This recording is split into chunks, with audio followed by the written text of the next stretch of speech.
Boa noite, Renato. Dando início aqui à coletiva de imprensa. Primeira pergunta do Gabriel Reis, canal Paparazzo Rubro Negro. Mais de 90% do time titular não viajou para Natal, justamente para se prepararem para este jogo. Como explicar um resultado desses com a equipe jogando descansada? Mas vai acontecer. Já aconteceu muitas vezes, aconteceu hoje, vão acontecer outras vezes. Isso não quer dizer que no momento que uma equipe descansa, ela tem a certeza da vitória.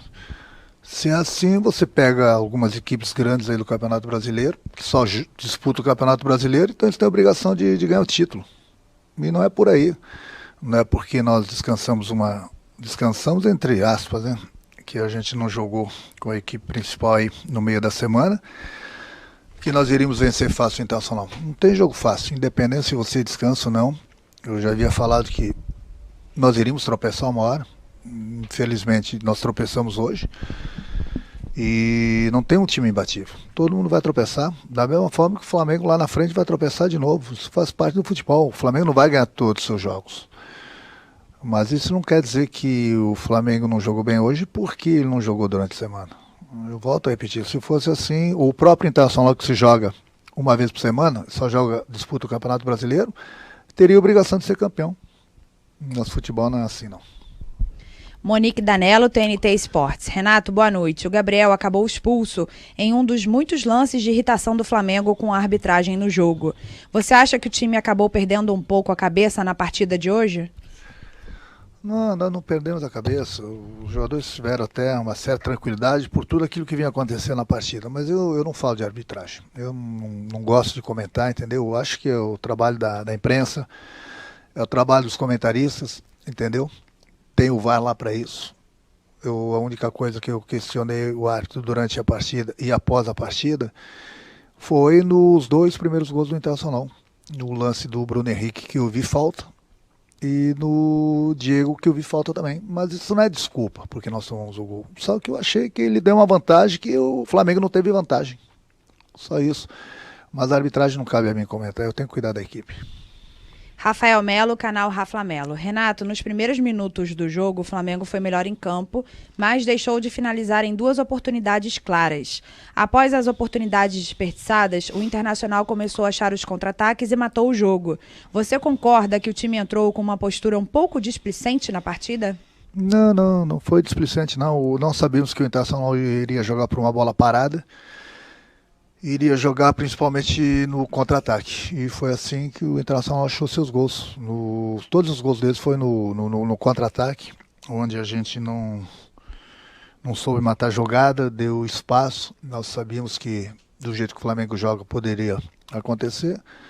Infelizmente aconteceu, mas principalmente aquilo que eu falei nos 2 primeiros gols do Internacional. Eu achei principalmente no primeiro gol no Bruno Henrique, foi uma falta bem clara, que ele não deu. E a partir daí resultou o primeiro gol do Internacional. Felipe Schmidt, GE. Boa noite, Renato. Quando o Flamengo teve uma sequência de vitórias, você já vinha alertando que uma hora o time iria tropeçar. Agora, como lidar e o que retirar de uma derrota como essa no Maracanã?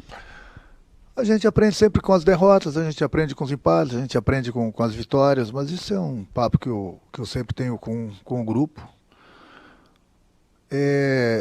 As coisas no Brasil, principalmente, no momento que você ganha, você é bom. E da noite para o dia, quando você não ganha, você não é bom. Eu não estou falando em cima dessa pergunta, mas muita gente pensa assim, não é só do Flamengo, de todas as equipes. Quer dizer, nós não temos no Brasil e no mundo uma equipe imbatível. Uma hora vão acontecer as derrotas. O Flamengo, eu estava comentando com alguns agora no vestiário, o Flamengo no passado, se eu não me engano, tomou de 5 de São Paulo aqui no Maracanã. E o Flamengo foi campeão brasileiro. Tomou 4, 5 numa Libertadores e o Flamengo foi campeão da Libertadores também. Então, a gente não gosta que isso aconteça, a gente fica triste, entendeu? Mas é dar continuidade no trabalho, que a gente confia no nosso trabalho e confia no nosso grupo de jogadores. Pedro Henrique Torre, ESPN. Boa noite, Renato. O time iniciou até bem a partida, mas caiu muito de rendimento após sofrer o primeiro gol. A que você atribui essa queda? Nós começamos bem, como ele mesmo falou, a partida, criamos algumas oportunidades e aí, infelizmente, a gente se perdeu um pouquinho no momento que, volto a repetir, na minha opinião, teve a falta no Bruno Henrique, que ele não deu. Teve a sequência, Começou o gol, depois, durante a partida, até falei para o árbitro que ele estava falando muito com o jogador, os jogadores estavam falando com ele, quer dizer, não é desculpa, não estou falando da arbitragem, mas o árbitro tem que apitar de um lado e do outro. A gente não quer que o árbitro nos favoreça, também a gente não quer que favoreça o adversário, ele tem que apitar o que ele vê. Só que a gente tem todas as condições, nós temos um VAR, hoje em dia, que o VAR pode ajudar o árbitro. O árbitro, de repente, também ele tem que saber escutar. Eu escutei uma entrevista de um jogador do Vasco essa semana, que ele colocou muito bem. Você erra, o treinador erra, ele tem que vir aqui se explicar. O jogador erra, ele tem que vir aqui se explicar. Eu não estou nem falando do árbitro de hoje, mas o árbitro erra, o auxiliar erra, eles não precisam se explicar. Quer dizer, é difícil. Eu acho que a CBF deveria repensar também, após as partidas, independente do resultado, o árbitro da entrevista também. Ele respondeu algumas perguntas também, ele tem que ser questionado. É muito fácil um árbitro errar numa partida e ele não dá entrevista, esconder debaixo dos panos, passa, no outro jogo ele está pitando. Enquanto que os jogadores, os técnicos são criticados. Por que o árbitro não pode dar entrevista? Por que ele não pode se explicar? Por que a CBF não autoriza? Quer dizer, então, muitas vezes acontece isso. Aconteceu, por exemplo, no jogo nosso de quarta-feira, de quinta-feira, o Michel fez um gol legítimo. Anularam porque não tinha VAR. O bandeirinha estava bem colocado. Estava meio metro atrás. Ele deu impedimento. E se aquele gol fosse para decidir a classificação? Não, é muito simples. Você erra, vai para casa.